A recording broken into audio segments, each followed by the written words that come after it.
व्यासपीठावरती उपस्थित आम्हा कार्यकर्त्यांचं श्रद्धास्थान या राज्याचे लोकप्रिय आणि यशस्वी मुख्यमंत्री आदरणीय देवेंद्रजी फडणवीस साहेब, आपल्या राज्याचे उच्च व तंत्र शिक्षण मंत्री आदरणीय चंद्रकांत दादा, राज्याच्या महाराष्ट्राच्या राज्यमंत्री माधुरीताई मिसाळ, खासदार मेधाताई कुलकर्णी, आमदार सिद्धार्थजी शिरोळे, भीमरावजी तापकीर, दिलीप भाऊ कांबळे, सुनील भाऊ कांबळे, योगेशजी टिळेकर,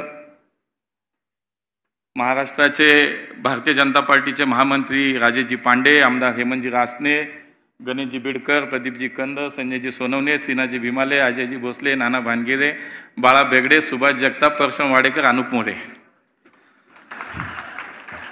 आणि तसेच या कार्यक्रमासाठी आवर्जून पुणे शहरातील विविध क्षेत्रात काम करणारे अनेक मान्यवर आपण सगळे उपस्थित आहात। इकडनं गावडे महाराजांपासून सुरू होईल, आमचे चोडिया गोयल साहेब, मंगेश बाप्पू कुलगुरू आहेत, त्या ठिकाणी आमचे काळकर सर आहेत, पुढे अभयजी आहेत, बाळासाहेब आहेत, तिकडे शेखर आहेत, आमचे त्या ठिकाणी पाठक साहेब आहेत, मागे बसलेली अनेक मोठी मंडळी या ठिकाणी दिसत आहेत। कोण? अभयजी आहेत आणि त्याच्याही मागे खूप खूप लोक सगळी जे आपण आला, मी आपल्याला मनापासून आपलं सगळ्यांचं या कार्यक्रमाच्या निमित्तानं स्वागत करतो। आणि मला या शहराचा आपला एक लोकप्रतिनिधी म्हणून आपण सर्वांनी जी काम करायची संधी दिलीत आणि त्यानंतर आज 1 वर्ष पूर्ण होत असताना या 1 वर्षामध्ये मी नेमकं काय काम केलं, मगाशी उल्लेख झाला की स्वर्गीय रामभाऊ म्हाळगी सारख्या आमच्या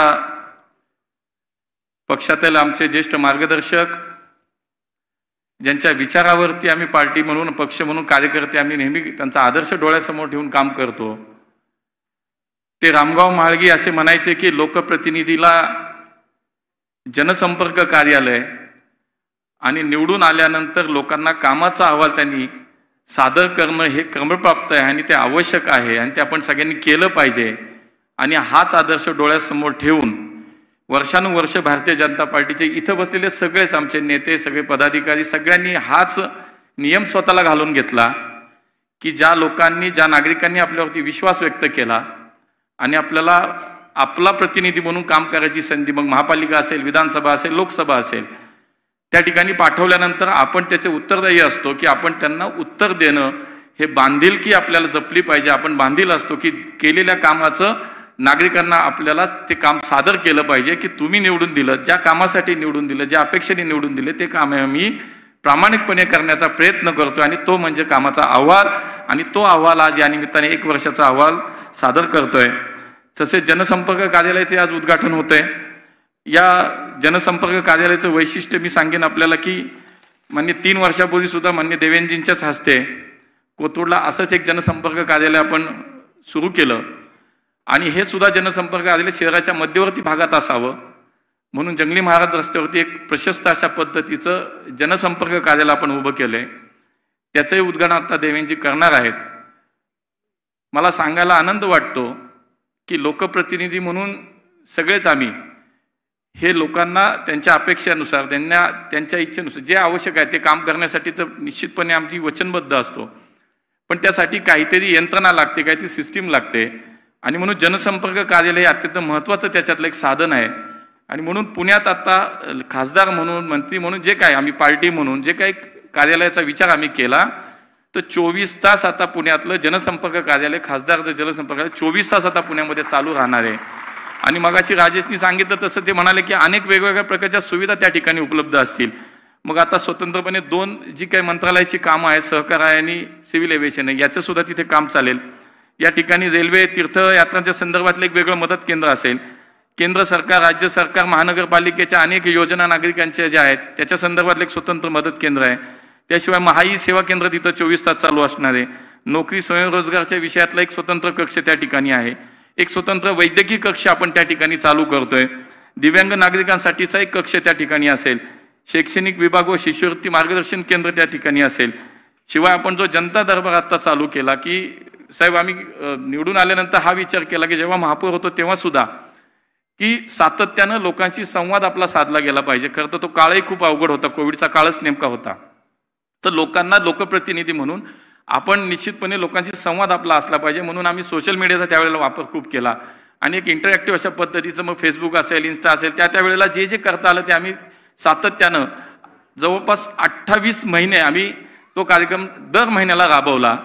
इथे निवडून आल्यानंतर सुद्धा आम्ही हा विचार केला की आपण 6 विधानसभा मतदारसंघाचं प्रतिनिधित्व करतो, तर दर महिन्याला शेवटच्या रविवारी एका विधानसभा मतदारसंघात आम्ही जनता दरबार करतो. सकाळी आम्ही 11ला चालू करतो, 5-6 वाजेपर्यंत तो चालतो आणि त्या ठिकाणी नागरिकांच्या समस्या ऐकून घेतो, तो सोडवण्याचा प्रयत्न करतो आणि सगळ्या शासकीय व्यवस्था यंत्रणा आमच्या सोबत त्या ठिकाणी दिवसभर बसतात. पोलीस प्रशासन असतं, महापालिका प्रशासन असतं, राज्य सरकारचे जिल्हाधिकारीच्या माध्यमातून त्यांचं प्रशासन, या सगळ्या गोष्टी त्या ठिकाणी आम्ही एका जागेवरती बसून 6-7 तास आम्ही बसतो आणि तो कार्यक्रम महिन्यातला एक विधानसभा असा करून आमचा 6 विधानसभा पूर्ण झाला. त्याच्यानंतर पुन्हा 2 विधानसभा आता आमच्या पूर्ण झाल्या, अशा 8 जनता दरबार 9 जनता दरबार आमचे झाले. आणि ह्या जनता दरबारात जी कामं सुटलेली आहेत की जी कामं लगेच जागेवरती होत नाहीत, तर त्याचा पाठपुरावा करण्यासाठी म्हणून सुद्धा या कार्यालयामध्ये एक स्वतंत्र कक्ष आता आम्ही या माध्यमातून चालू केला आणि तो सुद्धा या ठिकाणी असेल.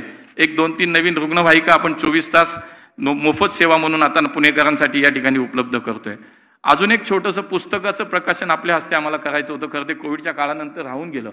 कोविडसारखा अत्यंत महाभयानक काळ होता आणि खरं तर तो काळा प्रवास आपल्याला कुणाला आज आठवायलाही नकोय, म्हणजे आठवायलाच नकोय तो. इतकं ते मनापासून आपल्याला त्याच्यात आपण पाहिलं की किती भयानक होता तो सगळा काळ.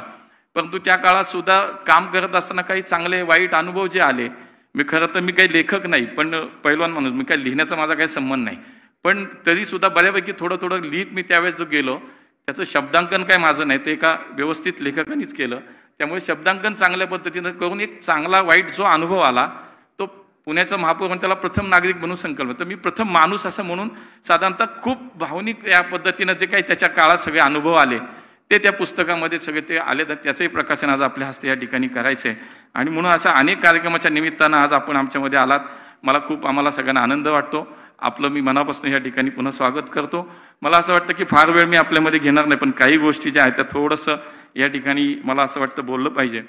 की एक मगाशी उल्लेख झाला की दादा असतील बोलले की बाबा सगळा प्रवास माधुरीत आहे, की सगळा एक प्रवास भारतीय जनता पार्टीचा कार्यकर्ता म्हणून पाहताना आम्ही सुरुवातीपासून पाहिलं तर खरंच एक बूथ प्रमुख म्हणून, एक युवा मोर्चाचा वॉर्डाचा अध्यक्ष, मतदारसंघाचा अध्यक्ष, शहराचा अध्यक्ष, असं करत संघटनेत अनेक वर्ष 30-32 वर्ष काम करणारा कार्यकर्ता.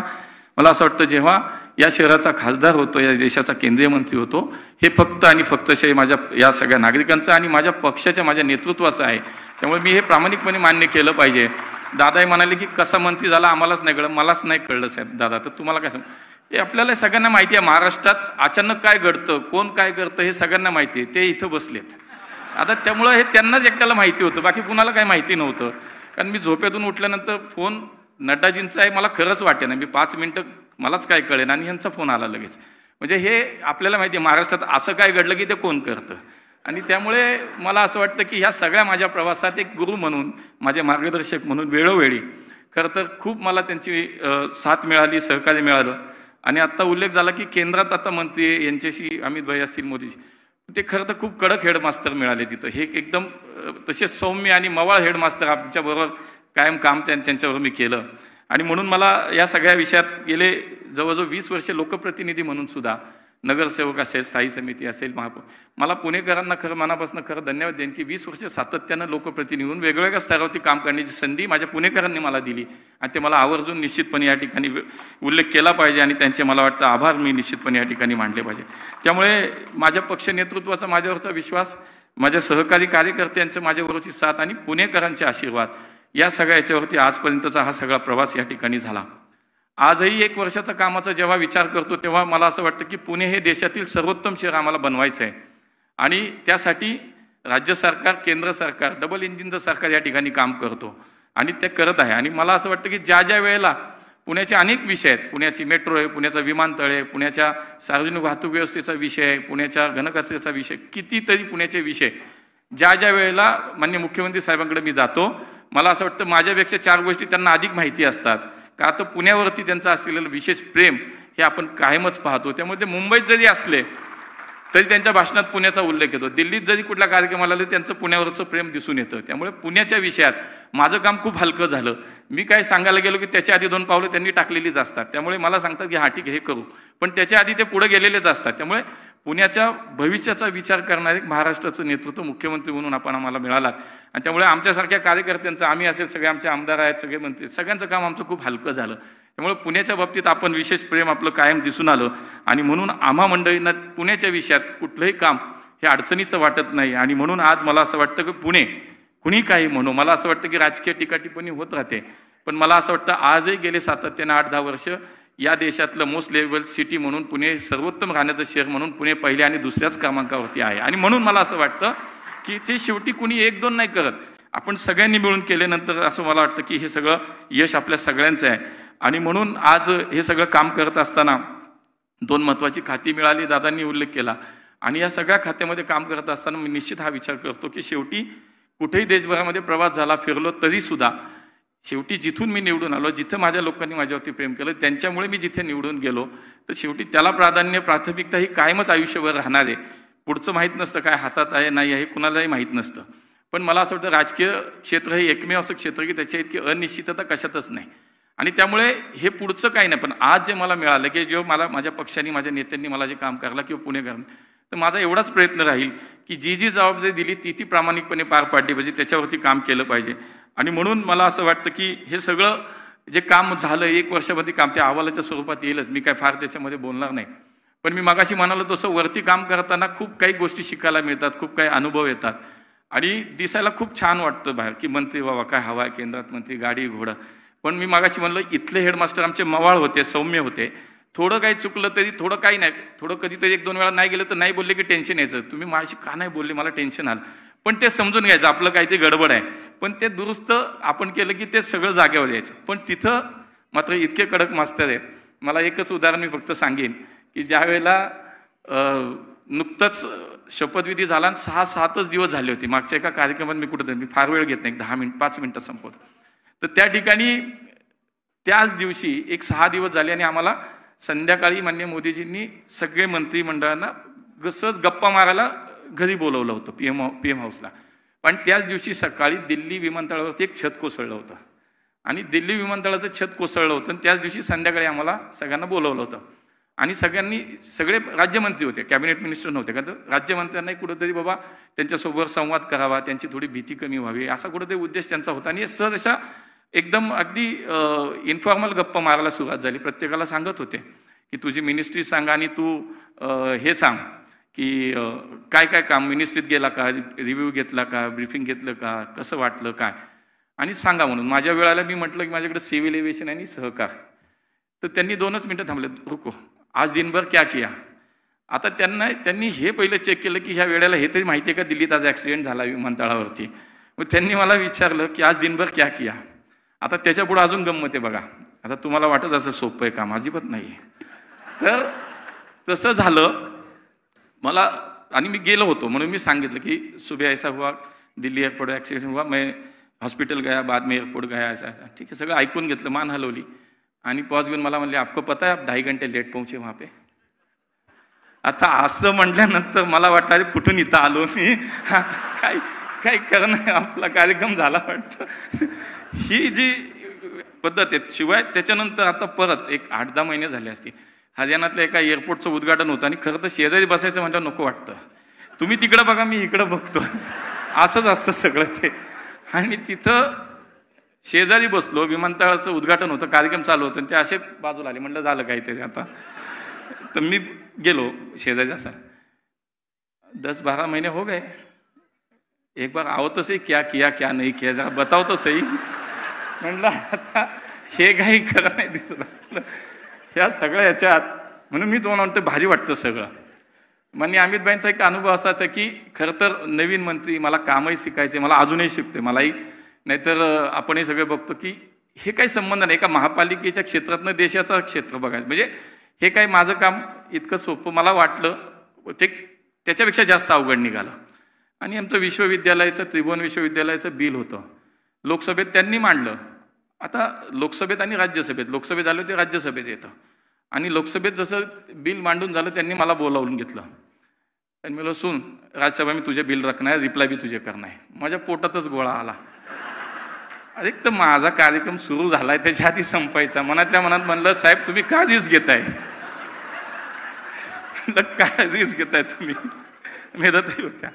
तर मला काही सुधारण्याचं आणि पुन्हा त्याच्यात अजून एक सांगतात ठीक आहे मैं भी बैठू का सदन में. अरे म्हटलं आता मी म्हटलं मी बोललो मग मैं म्हटलं आप बैठोगे तो और टेंशन आ जाएगा. अरे टेंशन कैसा, कल पीएम साहब के बाद सामने अगर बोलना पड़ेगा तो ऐसे बोलोगे, जाओ थोड़ा अच्छा अभ्यास करो. आणि बाहेर पडताना परत म्हणले रुको जरा हिंदी की प्रॅक्टिस करो. त्यांना माहिती आहे खायला पियलावालाच दिसतं त्यामुळे हे सगळं म्हणजे खूप दिसतं तसं नाहीये काही. आता यांनी पाठवलं म्हणून गेलोय, मला काय या सगळ्या ह्याच्यात मला असं वाटतंय.